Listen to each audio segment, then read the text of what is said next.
asxaabta qaaliga ah markale soo dhawaada waxaan halkan kaga sii ambaqaadinaa tixanihii inoo socday ee Metro Garden tanina waa xalqadiisii afraad ka hor inta aanan gudaha u galin fadlan iska hubi in channelka subscribe ku yahay si aad qayb waliba uga mid noqoto sidoo kale videoga ha ka ilaawin like-ta maalinta xigtay Shankai waxa ay raadinaysaa Thomas hase ahaatee waxay ku dul dhacaysaa ninkii Domin ahaa inta kadib waxa uu leeyahay anigii miyaad raadinaysay waxa leedahay adigu dookhayga mabati Domin waxa uu leeyahay kaalay waxay laan Shankai waxay leedahay anigu gaajo ima hayso hase ahaatee Domin waxa uu leeyahay lagama yaabo inaad halkan ka baxdo ilaa cunadan aad dhamayso Shankai waxay leedahay waa si wanaagsan waan cunayaa laakiin adigana waxaad ii sheegtaa jaakada aad isiinaysay imise ayaad ka soo bixisay waxaan doonayaa inaan lacagteeda ku celiyo Domin waxa uu leeyahay maxaad ka hadlaysaa anigu weligay qof dumar ah waxba ma weydiin waxaan ku siiyo waan ku siiyo Chino iyo saaxiibteeda waxay ka sheekaysanayaan arrinka Shankai waxay leeyihiin tani waxay iska dhigaysaa inaysan jeclayn Domin hase ahaatee aad iyo aad bay u jeceshahay saaxiibta Chino ayaa waxay leedahay weligaa ha dhageysanin Shankai sababtoo ah waa gabar been badan Domin ayaa wuxuu leeyahay maxaad ii lahayd waxba ma cunayo way ka muuqataa inaad gaajaysan tahay kadib Shankai waxa soo wacaya ninkii Thomas ah si hoose ayay u qabanaysaa telefonka iyadoo iska qarinaysa qof waliba xitaa Domin Shankai waxay leedahay hadda waxaan joogaa cafeteria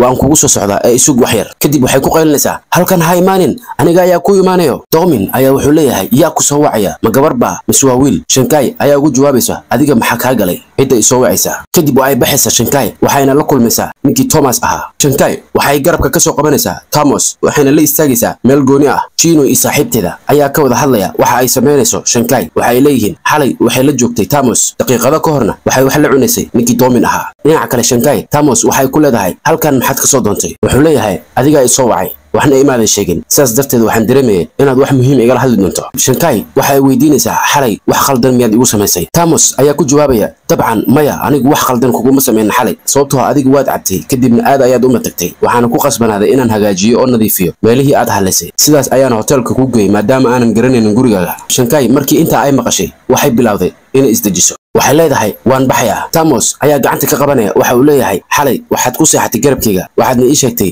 inaad jeceshahay arrintaasi marunba kadib Shankai waxay gadaal u celinaysaa maskaxdeeda waxayna u sheegaysaa in waqtigaasi ayadu ay cabsaneed hase ahaatee Thomas waxa uu leeyahay aniga xitaa waan ka helay ee ka waran haddii aan israacno oo aan soo wada casheeno Domin ayaa arkaya iyagoo wada taagan waana uu xanaaqaya kadib uu imaanaya waxa uu leeyahay war adinka maxaad halkan ka sameeynaysaa Domin waxa uu weydiinayaa Shankai waa ayo ninkan waxay leedahay kaliya waxbaan u tilmaamay kadib Domin Shankai ayuu laabta gashanaya waxa uu leeyahay weligaa xasuusnow tani inay tahay saaxiibadeeda agteedana kugu marki karo Thomas ayaa wuxuu leeyahay saaxiib sorry aniga hore uma ogeen inaad adigu saaxiib la tahay Shankai ayaa waxay weydiinaysaa Domin adigu beenta maxaad u sheegtay goormaad saaxiibkiga noqotay Domin ayaa dhahaya haddii aanan sidaas dhihi lahayn ninkan kuma cafin lahayn laga yaabo inuu ka faa'iideysan lahaa Shankai ayaa ku dhahaysa adiga ayaaba ugu horeeyo kuwa doonaya inay iga faa'iideystaan maxay ka daba dhigay niho iga har Domin asigoo niyad jabsan ayuu iska baxaya kadib waxaa la soo qarxiyay sawir ay ku wada jiraan Thomas iyo Shankai qof kastana waa uu daawanaya dhammaan ardayda mid ayay uga wada hadlayaan arrinka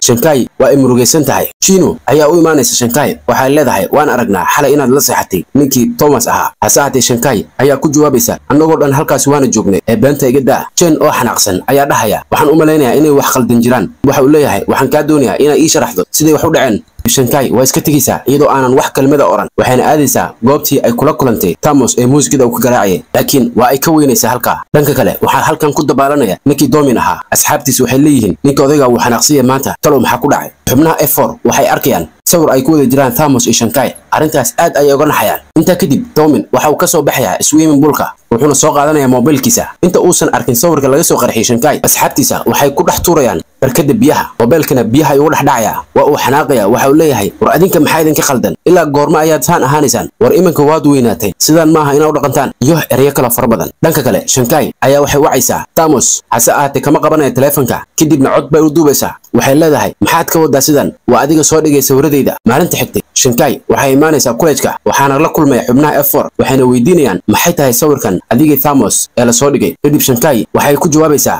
waxa jirta isfaham darro dadkana waxay ga aaminsan yihiin wax khaldan kadib Shankai waxay ugu waramaysaa inay tagtay xaflad ayadii asxaabta misana ay ku kulmeen Thomas xafladaas laakiin wax khalada oo halkaasi ka dhacay ma jirin kadib markii guriga ay tagto waxay wacaysaa mar kale ninkii Thomas ahaa hase ahaatee kama jawaabaya wicitaankeeda runtii aad ayay u murugsan tahay Shankai waxaan akhrinaysaa commentiska laga bixinaya sawirkeeda. dadka qaar commentiska waxa ay leeyihiin siday u jeclaadeen Domin iyo Tamos gabadhan akhlaaqda daran. Shankai waxay bilaabaysaa inay oyso. maalinta xigta waxay imaanaysaa kuleejka aad ay u naxsan tahay, nafteeda ayay dhiirigelinaysaa. waxay leedahay adigu wax khaldan miyaa sameys? waa maya. inta kadib baqdinta ayay iska saaraysaa, kadibna klaaska ayay soo gelaysaa. hase ahaatee dhammaan ardayda way ka kala yaacayaan. maalinta xigtay Shankai waxay ciyaaraysaa basketballka, hase ahaatee si ku talgal ah ayay gabdhaha u kala tuurayaan. waa ay murugoonaysaa. xubnaha F4 ayaguna waxa ay raadinayaan arrinkan qofka soo dhigay, sababtoo ah waxay leeyihiin Tamos dalka China ma joogo, waa uu maqan yahay. haddaba yaa soo dhigi kara su'aasha? waxayna bilaabayaan inay raadiyaan qofka soo boostigareeyay sawirka Shankai. inta ay ku guda jireen baarista qofka soo dhigay sawirka Shankai, waxay arkayaan ninkii Domin oo xaggooda u soo socda, waxayna bilaabayaan in laptopka ay laabaan. Domin ayaa weydiinaya goorma ayaad ii keenaysaan mobilkayga? kadib waxay ku jawaabayaan taleefankaaga wuxuu ku maqan yahay farsamo, waana lagu keenayaa. Domin ayaa ku jawaabaya waa gartay, hase ahaatee waxaad moodaa inaad wax ka qarinaysaan. maxaad daawanaysaan adinka? Shiman ayaa u jawaabaya wuxuu leeyahay waxaan daawanaynaa filimaan romantic ah, sidaas darteeda ayaan kaaga qarinaynay, sababtoo adiga ma jeclid filimaanta romantic ah. Domin waxa uu leeyahay sheekada film romantic waa ay ka weyn tahay, sababtoo wajidiina waxa iga muuqdo cabsi fara badan ee maxaad iga qarinaysaan? Domin laptopka ayuu soo qabsanayaa, wuxuuna arkayaa sawirka laga soo qarxiyay Shankai, wuxuuna aad uga niijabayaa hadalkii beenta ee u sheegtay in Tamos ay u tilmaamayso meel. Domin aad iyo aad ayuu caroonayaa, wuxuuna leeyahay doofaarta been ayay sheegtay. kadibna waa u baxaya, asxaabtiisana waa ay raacayaan. maalinta xigta waxaanu arkaynaa Shankai oo ka soo deganaysa jaranjarada, kadibna mid ka mid ah gabdhaha aag maraya ayaa kufaya, kadibna waxaa ku daadanaya rinji ay waday. gabdhaha waxay raaligelinayaan Shankai, waa ayna tegayaan. Domin asigoo xanaaqsan waxa uu u tegayaa Shankai, wuxuuna ku leeyahay maxay tahay sababta aad beenta ugu sheegtay? Tamos waxaad ii sheegtay inaad u tilmaamaysay meel, hase ahaatee adigii Tamos waad wada seexateen, sababtaas ma ii sheegi kartaa? Shankai ayaa ku jawaabaysa maya, anigu wax khalad ah oo aan sameeyay ma jirto. Domin aad ayuu sii caroonaya, wuxuu leeyahay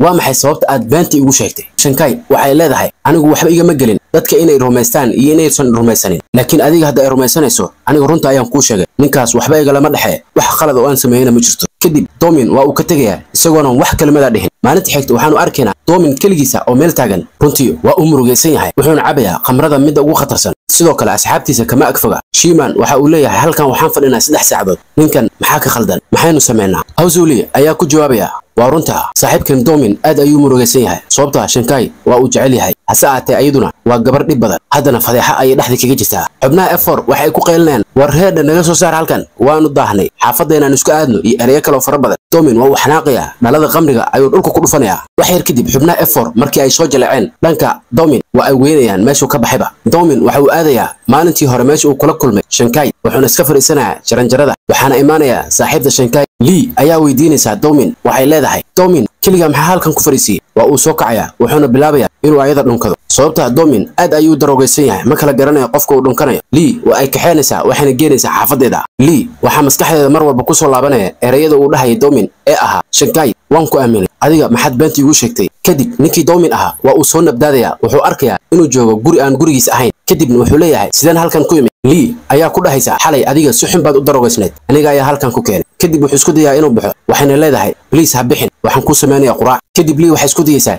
inay kabaa u xirto, waa uuna iska kala tuuraya, waxayna weydiinaysaa Domin aniga miya xanaaqsan tahay? okay haddii aadan ii xanaaqsanayn waa maxay sababta aad ii necebtahay aniga? Domin ayaa dhahaya anigu adigu kuma necbay, laakiin macnaheeda taa ma ahan inaan adiga ku jeclahay. aniga waan ogahay inaad jeceshahay gabdhaha dhibka badan sida Shankai, xitaa waxay kula gaartay inay kula gasho challenge, hase ahaatee anigu waxaan ku qasbanaanayaa inaan noqdo gabar dhib badan sida anigana ii jeclaato. kadib waxay bilaabaysaa inay isku duubto. Domin waxa uu leeyahay gacantaada iga qaad, haddii kale aniga ayaa iska qaadi doona. Lee waxay leedahay haddii aad doonayso sida Shankai oo kale inaan noqdo waa ku noqon karaa. Domin ayaa iska fujinaya gacanta Lee, waxa uu leeyahay ha iska dhigdhigin Shankai oo kale, sababtoo ah waad kala duwantihiin, laba qof ayaad kala tihiin, taasna waa inaad ogaataa. kadibna wuu isaga tagayaa. dhinaca kale Shankai iyo saaxiibadeeda Shayu waxay ka wada hadlayaan fadeexada ku dhacday Shankai, waxayna weydiinaysaa sawirkan yaa soo boostigareeyay. kadib Shankai waxay ku jawaabaysaa run ahaantii anigu wax qalada ma sameynin, maalin uun dadku way ogaan doonaan inaan ahay qof daacad ah. dhinaca kale Domin waxa uu soo xasuusanayaa erayadii Shankai ee ahaa adduunyada oo dhan haddaad cagayga hoos keento anigu adigu kuma raacayo. sidoo kale waxa uu soo xasuusanayaa erayadii Shankai ee ahaa haddii dadka dhan ay aamini waayaan oo adiga aad aaminto anigu dadka kale waxba igama gelin. maalinta xigtay laba wiil waxay arkayaan Shankai, waxayna leeyihiin qoftan soo ma ahayn qoftii la soo qarxinayay. kadib waxay bilaabayaan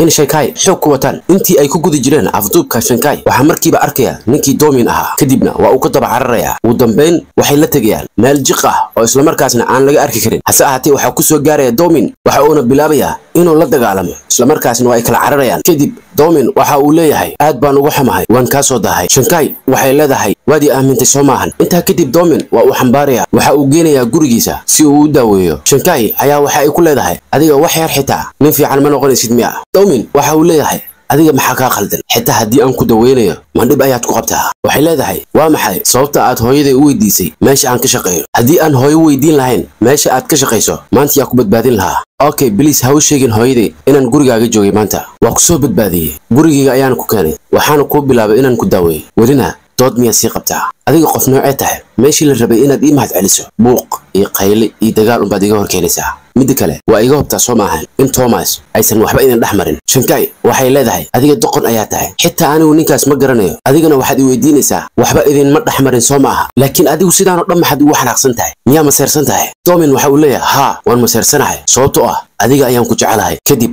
waa uu dhunkanayaa Shankai way cararaysaa waxayna tegaysaa suuliga kadibna waxay leedahay sideen ku aamini karaa in Domin uu jecel yahay haddii uu jecel yahay maxaan ugu diiday inuu isumiyo aniga maxaa iga khaldan su'aalo badan ayay nafteeda weydiinaysaa Shankai isla waqtigaas Domin waxa uu ka fikirayaa Shankai kadibna waxa uu soo aadayaa dhanka suuliga wuxuuna bilaabayaa inuu albaabka ku garaaco inta kadib waxa uu leeyahay soo bax soo raac Shankai waxa ay leedahay xageedii wada waxay tagayaan guriga Lee wuxuuna u sheegayaa qofkan waa qofkii soo boosti gareeyay sawirka adiga iyo Thomas kadib Lee ayaa waxay leedahay maxaad banaan ku taagantihiin gudaha soo gala Shiman ayaa weydiinaya maxaad isaga dhigaysaa qof masaakiin ah Shankai ayaa dhahaysaa Lee ma ahan qofta soo boosti gareysay sawirkayga Hawzuli waxa uu leeyahay waxaan haynaa information dhammaystiran sawirka adiga ayaa soo boosti gareeyay ay maxay tahay sababta aad u soo boosti gareysay Lee inta kadib waxay leedahay okay aniga soo boosti gareeyay Shankai ayaa weydiinaysaa xageed adigu sawirkan ka heshay habeenkii aan xafladda joognay markii aan arkay xaaladaada inaysan fiicnayn oo aadan raaci karin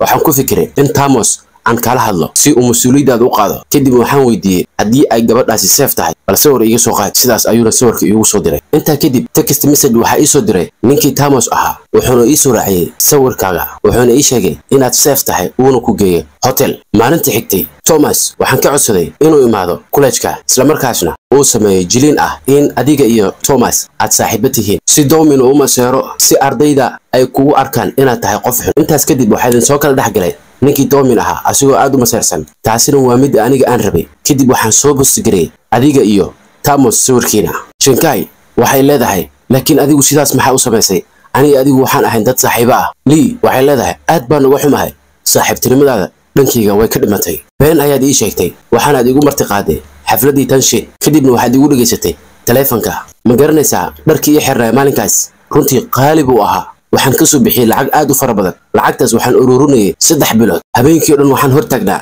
xafladda horteeda waa la ii diiday inaan gudaha u soo galo adigana gudaha ayaad iska baashaalaysay ma dareemi kartaa xilligaas waxa aan dareemayay Shankai waxay leedahay waxaasoo xumaana haddii aad dareemaysay maxaad iigu sheegi weysay Lee waxay leedahay anigu nafteyda ayaan ku kalsoonahay sidoo kale waxaan aaminsanahay waxaan garanayaa anigoo dhibaataysan sida la isaga dhiga inaan faraxsanahay ma waxaad doonaysay inaan ku ooyo oo aan kugu dulbaroorto Shankai waxay leedahay waxaasoo qaladaad haddii aan geystay waxay ahayd inaad ii sheegto waxaan rabay inaan ku dareensiiyo dadka marka ay ku nacaan xaaladda aad galayso ama aad dareemayso Shankai waxay leedahay aniga ma aaminayo inaad adigu sidaan ku caafimaad qabto please ha ku ciyaarin saaxiibtinimada Lee waxa ay leedahay anigu saaxiibtinimadaada marnaba ma doonayo maalinta xigtay klaaska ardayda oo dhan way ogaanayaan in khaladka ay lahayd Lee hase ahaatee waxaa la dareensiinayaa inay tahay qof xun dadka oo dhan way ka fogaanayaan inta kadib professorka ayaa wuxuu leeyahay waxaanu soo gaarnay xilligii aan samayn lahayn assignmentska sidaas darteeda waxaa loo baahan yahay inaad isku raacdaan group mid ka mid ah ardayda ayaa waxay leedahay anagu ma doonayno qof beenaalo ah inaan groupkanaga ku soo darno Lee markay intaas maqasho run ahaantii waxay dareemaysaa ceeb aad u weyn Shankai ayaa istaagaysa waxayna professorka ka codsanaysaa in gruubyada uu ka dhigo intii isfahmaysaba inay noqdaan group sababtoo ah ardayda qaar isma fahmeeno taasina waxay keenaysaa in assignmentiga si wanaagsan loo soo qori waayo anigu waxaan doonayaa inaan isku group noqono saaxiibteeda Lee sababtoo ah ayada wax badan ayay caawisay sidoo kale professorka waxay u sheegaysaa sawirkan ardayda ay warwareejinayaan ee ayada ku saabsan inuu ahaa sawir lagu talgalay ayada safety-geeda sababtoo ah Lee waxay igala dardaarantay Thomas in xaaladaydu ay safe noqoto sidaas darteeda waxay ka codsatay Thanos sawir uu soo diray bal ina iyadu ay safe tahay intaasna waxa laga helaa saaxiibkaaga qaaliga ah sidaas darteeda sawirka aad arkaysaan wuxuu ku soo galay si khaldan social media dad badan oo halkan fadhiya waxay doonayaan inay Lee qof xun ka dhigaan hase ahaatee Lee waa saaxiibteeda runta ah run ahaantii Lee markay intaas maqashay waa ay faraxday klaaska kadib Lee waxay u tagaysaa Shanghai waxayna ku leedahay aniga khalad weyn ayaan kugu sameeyay adiga welina waad iga garab taagan tahay sababtaas ma ii sheegi kartaa Shanghai waxay leedahay sababtoo ah aniga adiga aad ayaan ku garanayaa ma xasuusataa maalintii ugu horeysay ee aan ku kulmayno college-ka waxaad igu tiri waxaan noqon doonaa saaxiibada ugu wanaagsan 4 sano ee soo socota kadib Lee iyo Shanghai laabta ay isgelinayaan Dawmin waa uu daawanayaa kadib wuxuu u imaanayaa Shanghai wuxuuna leeyahay ken teleefankaaga Shanghai waxay u dhiibaysaa teleefankeeda asigana wuxuu siinayaa teleefan cusub Shanghai waxay leedahay adigu ma doqon baa tahay anigu teleefankan ma doonayo ee teleefankayga isii Dawmin wuxuu leeyahay okay teleefankaaga waa kana ee qabso Shanghai waxay isku dayaysaa inay gaarto laakiin hase ahaatee ma gaari karto sababtoo ah waa Xaliima Gaabay Dawmin waxa uu leeyahay teleefankan cusub haddii aadan iga qaadanin waxaad ogaanaysaa in teleefanka hooyo aan burburin doono asigoo dhan Shanghai waxay leedahay adiga sidee ku ogaatay in teleefanka hooyada uu yahay sababtoo ah hooyo waxay si fiican igala dardaarantay adiga waxaana loo baahan yahay inaan ka taxadaro ayaga oo wada doodaya waxa imaanaya ninkii Meizu ahaa Shanghai iyo Meizu markay is arkaan midka kale ayuu u dhool cadeenayaa markiiba Dawmin waxa uu dareemayaa maseer aad u weyn waxaana uu sheegayaa in saacan laga bilaabo ay tahay Shanghai saaxiibadiisa inta kadib waxa uu raacayaa asxaabtiisa maalintii xigtay halkan waxa aad u faraxsan waalidiinta Shanghai waxay leeyihiin waxaanu alaaba aad arkayso waxay noo keenay saaxiibka Dawmin Shanghai waxay u wacaysaa Dawmin ayaa dhahaya haye ma ka heshay alaabta idin soo diray maya kama wada helin sababtoo ah gurigeena waa guri aad u yar waxaanu alaabna ma qaadi karo adiga maxaa ka khaldan Dawmin waxa uu leeyahay okay haddii sidaas ay tahay waan ka wada hadli karnaa ee caawa ii imaw waxaan kuu soo dirayaa gaari ku soo qaado intaa kadib Shanghai waxay u tagaysaa xubnaha F4 Dawmin waa uu istaagayaa asigoo xanaaqsan waxaana uu ku leeyahay adiga maxaa kugu dhacay maxaa la soo daahday aad ayaad ii murjisay Shanghai ayaa dhahaysa dhib ma lahan hadda soo kulama joogi kadib waxaa soo galaya ninkii Meizu ahaa asigoo wata gabar waxaana u barayaa asxaabtiisa wuxuuna leeyahay gabadhan waxa la yiraahdaa Kiki kadib Meizu iyo Kiki waxay tagayaan miis kale waxayna bilaabayaan inay isdhunkadaan Shiman ayaa wuxuu leeyahay ma garanayo waxa ku dhacay Meizu sababtoo ah run ahaantii waa uu isbedelay markii uu ka soo laabtay Paris intaa kadib Shanghai waxay doonaysaa inay baxdo waxay leedahay alaabta aad guriga keentay aad ay u fara badan tahay runtii gurigana waa uu yar yahay waxaan doonayaa alaabtaas inaad iga soo qaado haddii kale aniga ayaa tuuri doono kadib Shanghai waa ay baxaysaa laakiin waxay ka fikiraysaa sababtuu sidaan oo dhan isugu bedelay Meizu maalintii xigtay waxay tegaysaa saqafka sare waxayna arkaysaa Meizu oo halkaa fadhiya waxay leedahay asiga weli saqafka sidii ayuu u fadhiistaa markii ay u tagto Meizu waxa uu weydiinayaa adiga ma waxa shukaansataa ninkii Dawmin ahaa Shanghai waxay leedahay may weligay kama aqbalin in Dawmin aan noqdo saaxiibtiisa Meizu waxa uu leeyahay ayay ka waran aniga haddii aad noqoto saaxiibtayda sababtoo ah waan kaaga fiicnaan doonaa Dawmin Shanghai runtii aad ayay u yaabaysaa waxay leedahay adigu Meizu ma tihid miya intaa kadib Meizu waa uu qoslaya waxa uu leeyahay waan kula kaftabay anigu sideen u qiyaani karaa saaxiibadayda Shanghai waxay aadaysaa klaaska kadib klaaska markii uu soo dhamaado Shanghai waxay doonaysaa inay xaafadeeda aado hase ahaatee Dawmin ayaa weydiinaya inuu hore u sii raaco Shanghai waxay leedahay adigu maxaa ka qaldan anigu sidaadoo kale meehi waan shaqaystaa waxaana u socdaa shaqadayda Dawmin gacanta ayuu ka qabanayaa kadibna waxay tagayaan madaarka wuxuuna u sheegayaa inay aadayaan safar gaaban Shanghai waxay leedahay adiga maxaa ka qaldan waalan tahay aniga adiga kugu muwaafaqinba